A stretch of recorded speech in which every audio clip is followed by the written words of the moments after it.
So hello friends, welcome back to my channel Meenachari creations. ఈ రోజు video వచ్చేసి twins pregnancy గురించి చెప్పమని చాలామంది అడుగుతూ ఉన్నారనమాట.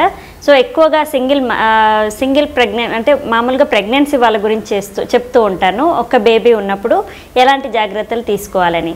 సో ఈ మధ్య ఏంటంటే ట్విన్స్ వాళ్ళు ఎక్కువ చూస్తూ ఉన్నారనమాట వీడియోస్ అనేవి. మా గురించి కూడా కొన్ని చెయ్యండి అని అంటే నేనైతే ఈ ఎక్స్పీరియన్స్ అనేది మా ఫ్రెండ్ది అనమాట. సో తన ఎక్స్పీరియన్స్నే నేను షేర్ చేస్తున్నాను.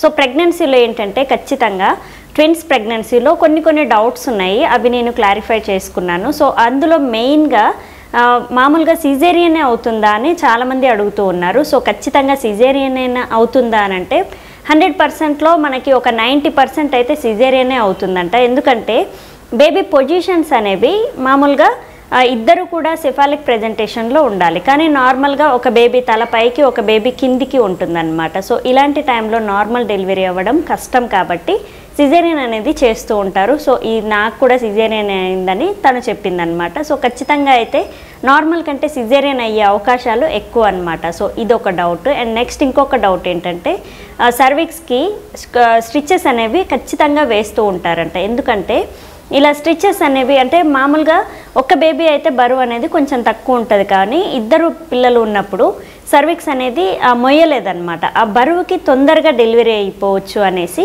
ఇలా సిజేరియన్ అంటే మామూలుగా మనకి 5th ఎండింగ్లో లేదా 5th మంత్ స్టార్టింగ్లో ఇలా స్టిచెస్ అనేవి వేసేస్తారు తొందరగా డెలివరీ అనేది అవ్వకుండా. అండ్ మనకి డెలివరీ టైంకి ముందు ఒక 1 వీక్ బిఫోర్ ఈ స్టిచెస్ అనేవి విప్పేస్తారంట. 8వ నెల ఎండింగ్లో లేదా 9వ నెల స్టార్టింగ్లో తీసేస్తారు, ఎందుకంటే వీళ్ళకి తొందరగా డెలివరీ అనేది అవుతూ ఉంటుంది అనమాట. సో అన్ని రోజులు ఎక్కువగా మొయ్యలేరు, అందుకే తొందరగా డెలివరీ అనేది చేస్తూ ఉంటారు. 37 వీక్స్ లాస్ట్ అనమాట. 37 వీక్స్కి అబోవ్గా అయితే ట్విన్స్ ప్రెగ్నెన్సీ వాళ్ళు ఎంతకంటే ఎక్కువ మొయ్యలేరు అనమాట. ఒకవేళ మోసినా కానీ రెస్ట్ అనేది ఎక్కువ తీసుకుంటూ ఉండాలి, చాలా కాంప్లికేషన్స్ అనేవి వస్తూ ఉంటాయి. సో ఖచ్చితంగా ట్విన్స్ ప్రెగ్నెన్సీలో 36 వీక్స్కే డెలివరీ అనేది అయిపోతుంటుంది. కొంతమందికి 34 వీక్స్ 35 వీక్స్కి కూడా అంటే 8th మంత్ ఎండింగ్లో కూడా డెలివరీ అనేది అయిపోవచ్చు, కానీ ఈ స్టిచ్ వల్ల కొంచెం ఆగి వస్తుందన్నమాట. సో డెలివరీ అనేది బిఫోర్ కొంచెం ఒక 1 వీక్ బిఫోర్ అయితే ఈ స్టిచెస్ అనేవి విప్పేస్తారనమాట. అండ్ దాని తర్వాత ఉమ్మనీరు పర్సంటేజ్ కూడా కొంచెం తక్కువగా ఉంటుంది వీళ్ళకి ఇద్దరికీ, కాబట్టి ఉమ్మనీరు అనేది ఎక్కువగా ఉండాలి. సో ఈ ఉమ్మనీరు పెంచుకునే అవకాశం పెంచుకోవాలన్నమాట. ఎక్కువగా చాలామందికి ఉమ్మనీరుకి సంబంధించిన ఇబ్బందులు అయితే ట్విన్స్ ప్రెగ్నెన్సీలో వస్తాయి. సో ఫ్లూయిడ్స్ అనేవి ఎక్కువగా తీసుకుంటూ ఉండాలి, ఇది సమ్మర్. మళ్ళీ దాని తర్వాత ఇంకేంటంటే ట్యాబ్లెట్స్ కూడా కొంచెం డోస్ పెంచి ఇస్తారు వీళ్ళకి. సో ట్విన్స్ వాళ్ళకి ఇప్పుడు కాల్షియం ఐరన్ ఈ డోస్ అనేది కొంచెం పెంచి ఇస్తారు. అండ్ మామూలుగా వేరే వాళ్ళు ఎనిమియా ప్రాబ్లం అనేది సింగిల్గా ఉన్నప్పుడు ప్రెగ్నెన్సీలో ఒక బేబీ ఉన్నప్పుడు ఎనిమియా ప్రాబ్లం అనేది కొంచెం తక్కువ, కానీ డబల్ ఉన్నప్పుడు ఇద్దరికి బ్లడ్ కావాలి కాబట్టి ఎనిమియా ప్రాబ్లం వచ్చే అవకాశం ఎక్కువగా ఉంటుంది. సో ఖచ్చితంగా బ్లడ్ ఇంప్రూవ్మెంట్ ఫుడ్ ఐటమ్స్ అనేవి మీరు ఖచ్చితంగా తీసుకోవాలి. అండ్ ఇద్దరికి సరిపడా తీసుకోవాలన్నమాట ఫుడ్ ఐటమ్స్ అనేవి. అలా అని చెప్పేసి కార్బోహైడ్రేట్స్ ఎక్కువగా తీసుకోవద్దు, కొంచెం లైట్గా అలా పెంచుతూ ప్రోటీన్ ఫుడ్ ఎక్కువ తినడం, హెల్దీ ఫుడ్ ఎలా ఎక్కువ తినడం, అండ్ ఒక్కొక్కసారి కొంచెంగా పెట్టుకొని ఎక్కువ సార్లు తినడానికి ట్రై చేయండి. సో ఖచ్చితంగా ఫుడ్ విషయంలో చాలా జాగ్రత్తగా ఉండాలి, మీకు బ్లడ్ పర్సంటేజ్ అనేది ఎక్కువగా ఉండాలన్నమాట. సో సిజేరియన్ అప్పుడు కూడా ఇబ్బంది చాలా అవుతూ ఉంటుంది. అండ్ పిల్లలు ఎదగడానికి కూడా బ్లడ్ అనేది చాలా ఇంపార్టెంట్, కాబట్టి ఖచ్చితంగా ప్రెగ్నెన్సీలో ఉన్నప్పుడు ఎనిమియా ప్రాబ్లం అనేది రాకుండా చూసుకోండి. ఖచ్చితంగా వీళ్ళకి వస్తూ ఉంటుంది అనమాట. అండ్ దాని తర్వాత బీపీ, షుగర్, థైరాయిడ్ ఇలాంటివి కూడా వీళ్ళకి ఎక్కువగా వచ్చే అవకాశం ఎక్కువగా ఉంటుంది. సో ఖచ్చితంగా ఈ బీపీ, షుగర్ ఇలాంటివి వస్తే కూడా దానికి తగ్గట్టుగా ట్రీట్మెంట్ తీసుకుంటూ సాల్ట్ అండ్ స్వీట్స్ అలాంటివి అవాయిడ్ చేస్తే సరిపోతుందన్నమాట. సో సెకండ్ ఒకసారి కొంతమందికి ఏంటంటే ఫస్ట్ ప్రెగ్నెన్సీ వాళ్ళకి ట్విన్స్ అయితే నెక్స్ట్ కూడా ట్విన్సే అవుతారా అని కూడా డౌట్ వచ్చిందనమాట. సో ఇది అయితే ఫేక్.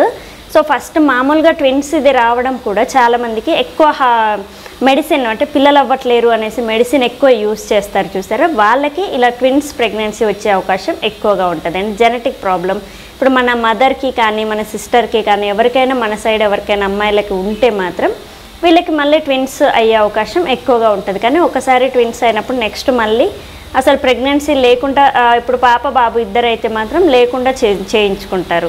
లేదు ఒకళ్ళు ఇద్దరు బాబులు కానీ పాపలు కానీ అయితే మాత్రం నెక్స్ట్ ప్రెగ్నెన్సీకి ప్లాన్ చేస్తాం కాబట్టి నెక్స్ట్ మళ్ళీ ట్విన్సా కాదా అనేది కూడా మనకి వెంటనే తెలుస్తుంది.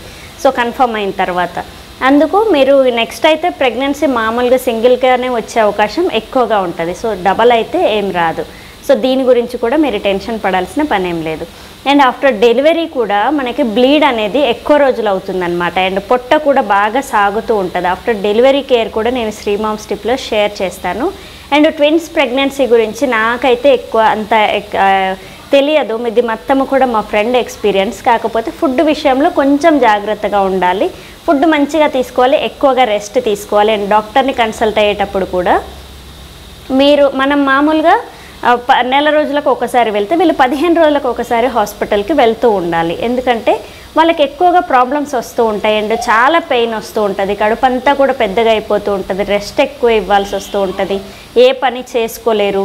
అండ్ ఇబ్బందులు ఏమైనా వచ్చినా కానీ చాలా ఎలర్ట్గా ఉండాలి. ఏ చిన్న సిమ్టమ్ వచ్చినా మనం డాక్టర్ని కన్సల్ట్ అవ్వడం చాలా మంచిదన్నమాట. సో ఈ ట్రిక్ అయితే మీరు ఖచ్చితంగా డాక్టర్ని కన్సల్ట్ అవ్వడం అయితే మర్చిపోవద్దు. ఏదైనా కానీ ప్రతి చిన్నదానికి కూడా డాక్టర్ దగ్గరికి వెళ్తూ ఉండాలి. సో ఇది ఒక్కటి మెయిన్గా చెప్పిందనమాట. అండ్ కాళ్ళ వాపులు కూడా ఈ ట్విన్స్ ప్రెగ్నెన్సీ వాళ్ళకి ఎక్కువగా ఉంటాయంట. ఎందుకంటే వీళ్ళు బాగా బరువుగా ఉంటారు కాబట్టి నడవలేక వాకింగ్ అలాంటివి ఎక్సర్సైజులు ఇవన్నీ చేయలేరు. అండ్ రెస్ట్ పొజిషన్ ఎక్కువ ఉంటారు కాబట్టి కాళ్ళ వాపులు అనేవి కామన్. అండ్ బ్లడ్ పర్సంటేజ్ తగ్గడం కూడా కామన్ అనమాట. అండ్ ఇద్దరికీ సరిపడా ఫుడ్ ఐటమ్స్ తీసుకొని చిన్నగా లైట్గా వాకింగ్ అనేది చేసి ఇంకా రెస్ట్ ఎక్కువ తీసుకుంటే సరిపోతుంది అనమాట ఈ ట్విన్స్ ప్రెగ్నెన్సీ వాళ్ళకి. అండ్ మూమెంట్స్ గురించి కూడా చాలా డౌట్స్ ఉన్నాయి. కొంతమందికి ఒకవైపు కదులుతూ ఉంటుంది, ఒకవైపు కదలదు. సో ఒకళ్ళు కదులుతూ ఉంటారు, ఒకళ్ళు కదలకుండా ఉంటారనమాట. సో ఈ మూమెంట్స్ గురించి కూడా చాలామంది అడుగుతూ ఉన్నారు. ఎవరో ఒకరు మూమెంట్ ఇవ్వడం కాకుండా వీళ్ళకి మూమెంట్స్ అనేవి కొంచెం ఎక్కువగా తెలుస్తూ ఉండాలి. కానీ ఏదో ఒక రకంగా రోజుకి 1-2 సార్లు మూమెంట్స్ అనేవి ఇస్తూ ఉంటే మాత్రం పర్వాలేదు. మార్నింగ్ నుంచి ఈవినింగ్ దాకా మానిటర్ చేసుకుంటే ఒక 10 మూమెంట్స్ అయితే ఖచ్చితంగా ఇవ్వాలి. సో ఇద్దరు ఉన్నారు కదా 20 మూమెంట్స్ అట్లేం లేదు. ఇద్దరు ఒకవైపు నుంచి ఇంకో వైపు నుంచి మనకి మూమెంట్స్ అనేవి కనిపిస్తూనే ఉంటాయి కాబట్టి మూమెంట్స్ చెక్ చేసుకోవడం అయితే చాలా ఇంపార్టెంట్. అండ్ లాస్ట్ మూమెంట్లో మీకు బ్లీడ్ కానీ ఉమ్మనీరు లీకేజ్ కానీ ఇలాంటివి ఎక్కువగా ఉంటాయి ప్రాబ్లమ్స్. సో ఖచ్చితంగా ఇలాంటి ఏమైనా ప్రాబ్లం ఉంటే మాత్రం వెంటనే ఎలర్ట్గా ఉండి డాక్టర్ని కన్సల్ట్ అవ్వడం చాలా మంచిది. ఫుడ్ విషయంలో కొంతమందికి వికారాలు ఇవన్నీ కూడా కొంచెం ఎక్కువగా ఉంటాయన్నమాట. సో ఇలా ఫుడ్ అనేది సరిగ్గా తీసుకోలేకపోతున్నామంటే మాత్రం మీరు సెలైన్ల ద్వారానైనా ఎక్కించుకోవాలన్నమాట. సో అప్పుడప్పుడు నీరసం అనేది ఎక్కువగా ఉంటుంది అండ్ ఫుడ్ తీసుకోబుద్ది కాదు. అలాంటప్పుడు హాస్పిటల్కి వెళ్ళి 2 సెలైన్లు ఎక్కించుకొని రావచ్చు. కొంచెం ఎనర్జీ వస్తుంది. అండ్ కొబ్బరి బొండాలు ఎక్కువ తీసుకుంటూ ఉండాలి. దాని తర్వాత ఫ్లూయిడ్స్ ఎక్కువ తీసుకుంటూ ఉండాలి. నార్మల్ వాళ్ళకంటే వీళ్ళు చాలా జాగ్రత్తగా ఉండాలన్నమాట. అండ్ 9వ నెలలో అంటే మీకు 9వ నెల లోపు మ్యాక్సిమం డెలివరీ అయిపోతుంది, లేదా 9వ నెల స్టార్టింగ్లో డెలివరీ అనేది అయిపోతుంది. అందుకే వీళ్ళు మాత్రం ఎప్పుడు ఆపరేషన్కి రెడీగా ఉంటే చాలా మంచిదన్నమాట. ఆల్రెడీ స్టిచెస్ వేసి ఉంచుతారు కాబట్టి ఇంకా స్టిచెస్ విప్పినాక వితిన్ 2-3 డేస్లో వీళ్ళకి డెలివరీ అనేది అయిపోతుంది. అండ్ ఏ ఒక్క ప్రాబ్లం ఉన్నా కానీ వెంటనే డాక్టర్ని కన్సల్ట్ అవ్వాలి. వీళ్ళు ఎంత రెస్ట్ తీసుకుంటే అంత మంచిది, ఎంత ఫుడ్ ఐటమ్స్ తీసుకుంటే అంత మంచిది. అండ్ మూమెంట్స్ కూడా కౌంట్ చేసుకుంటూ ఉండండి. సో ఖచ్చితంగా ట్విన్స్ ప్రెగ్నెన్సీ గురించి ఫర్దర్గా ఇంకా తెలుసుకొని ఇంకా మంచి మంచి వీడియోస్ అయితే మీకు ట్విన్స్ గురించి కూడా నేను షేర్ చేస్తాను. సో ట్విన్స్ గురించి నేను ఓవరాల్గా చెప్పాను. అండ్ మీరు ఏ డౌట్ అయితే ఉందో అది ఇక్కడ కామెంట్ చేస్తే నేను దాని గురించి స్పెషల్గా మళ్ళీ వీడియోస్ అనేవి షేర్ చేస్తాను. సో ఖచ్చితంగా మీకు యూస్ఫుల్ టాపికే నేను చేస్తానన్నమాట. సో చూసారు కదా ఈరోజు వీడియోలో ట్విన్స్ గురించి నాకు అండ్ మా ఫ్రెండ్కి ఉన్న అనుభవంతో నేను కొన్ని ఎక్స్ప్లెయిన్ చేయగలిగాను. ఇంకొన్ని వీడియోస్ మీకు కావాలంటే మాత్రం నాకు ఖచ్చితంగా కామెంట్ చేయండి. And thank you. Please subscribe my channel Meenachari Creations. Thank you.